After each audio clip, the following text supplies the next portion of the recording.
Puki ng ina nyo. Puki ng ina nyo.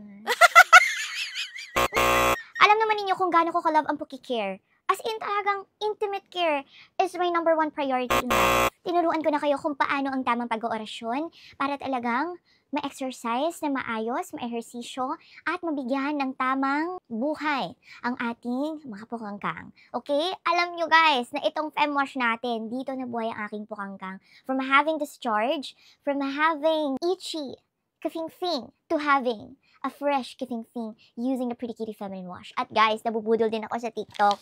So look, guess what? Ay! Alam niyo naman kung ano ito. Sumisikat to sa TikTok, guys. Binili ko to with my own money. And ito, sinishare ko lang sa inyo kung ano yung mga nagagamit ko talaga. So ito, nakailang tusok pa lang ako sa aking Puki.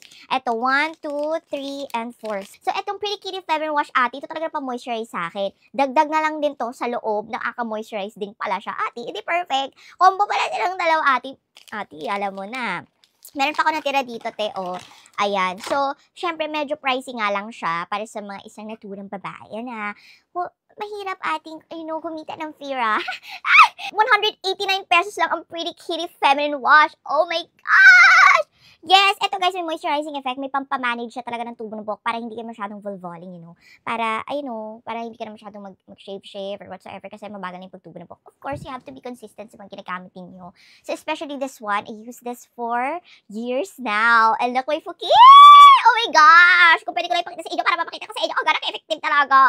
Alam mo, pwede pakita yung fucking king natin. Kailangan talaga yung tao pinakasalan mo lang, yung tao nagtingin lang dyan, yung pakita mo sa kanya. Huwag sa inyo. So, ayun na, ilagay ko dyan sa yellow basket yung mga pinang-order ko. Bahala na kayo, guys.